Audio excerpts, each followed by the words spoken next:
Bismillahirrahmanirrahim. Assalamualaikum warahmatullahi wabarakatuh. Perkenalkan, nama saya Leti Litiawati, NIM 1802127, nomor absen 27. Saya dari kelas Penjas 5A. Di sini saya akan memaparkan materi tentang kedaruratan medis 6, yaitu hipotermia dan tenggelam. Di sini saya akan membahas satu materi, yaitu hipotermia. Nah, apa itu hipotermia? Hipotermia adalah hilangnya panas tubuh lebih cepat daripada panas yang dibentuk tubuh atau diperoleh tubuh, sehingga suhu tubuh panas kurang dari 35 derajat Celcius.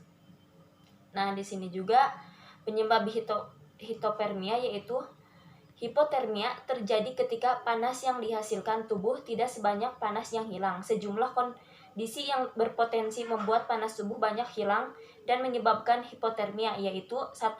Terlalu lama berada di tempat dingin, mengenakan pakaian yang kurang tebal dan saat cuaca dingin, terlalu lama mengenakan pakaian basah, terlalu lama di dalam air, misalnya akibat kecelakaan kapal. Nah, di sini juga ada beberapa keadaan yang dapat memperburuk hipotermia, yaitu suhu rendah, faktor angin, air, usia penderita, kesehatan penderita, penyakit yang sudah diderita atau cedera yang terjadi, alkohol, penyalahgunaan obat, dan kekurangan makanan. Di sini juga ada jenis-jenis hipotermia. Berdasarkan tingkat kecepatan hilangnya panas pada tubuh, hipotermia dapat dibedakan menjadi hipotermia akut atau imersi, yaitu kondisi ini terjadi apabila seorang kehilangan panas tubuh secara mendadak dan sangat cepat. Contohnya, saat seseorang jatuh ke dalam kolam yang dingin. Yang kedua ada hipotermia akibat kelelahan. Pada kondisi tubuh yang lemah, tubuh tidak akan mampu menghasilkan panas, sehingga seorang tersebut akan terjatuh pada kondisi hipotermia. Nah, yang ketiga ada hipotermia kronis. Jenis ini terjadi bila panas tubuh menghilang secara perlahan. Kondisi ini umum terjadi pada lansia yang tinggal di ruangan dengan kehangatan yang kurang atau pada tunawisma yang tidur di luar ruangan.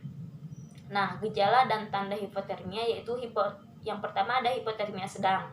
Yang pertama ada menggigil, terus terasa melayang, pernapasan cepat, nadi lambat, gangguan penglihatan, reaksi panik mata lambat, dan penurunan respon. Adapun hipotermia berat yaitu pernapasan sangat lambat, denyut nadi sangat lambat, tidak ada respon dalam tubuh, manik mata melebar dan tidak bereaksi, alat gerak kaku, dan juga tidak menggigil. Nah, pada bayi, hipotermia ditandai dengan kulit yang terasa dingin dan terlihat kemerahan. Bayi juga terlihat diam, lemas, dan tidak mau menyusu atau makan. Nah, di sini juga ada penanganan hipotermia. Yang pertama, penilaian dini dan pemeriksaan fisik. Jadi kita harus bisa memeriksa fisik seorang tersebut apakah baik ataupun tidak. Yang kedua, pindahkan penderita. Misal dari tempat dingin, pindahkan penderita ke tempat yang sedikit hangat atau adanya sinar matahari. Jaga jalan napas dan ganti pakaian yang basah. Beri minum dan makanan bila sadar. Pantau tanda vital dan rujuk. Nah, di sini penderita hipotermia dengan hati-hati harus dijaga dan jaga agar tetap hangat.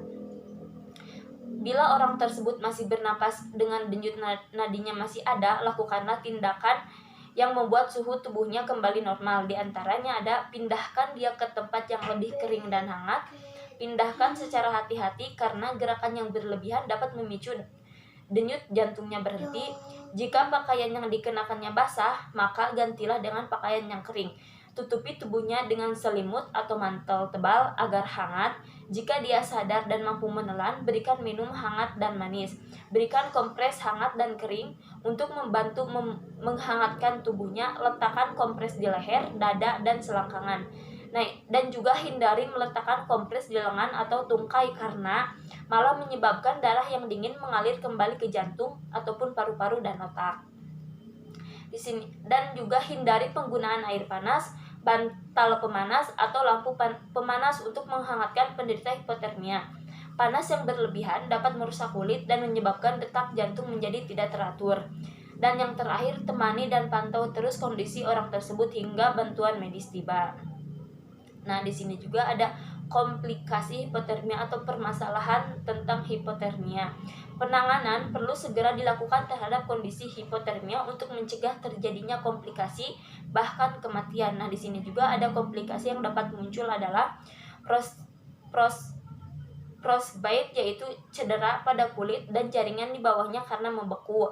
Clean lines, yaitu peradangan pembuluh darah kecil dan saraf pada kulit. Transport, yaitu rusaknya pembuluh darah dan saraf pada kaki akibat terlalu lama terendam air. Dan juga yang terakhir ada gentes atau kerusakan jaringan. Nah, mungkin hanya itu materi yang dapat saya sampaikan. Kurang lebihnya mohon maaf. Wassalamualaikum warahmatullahi wabarakatuh.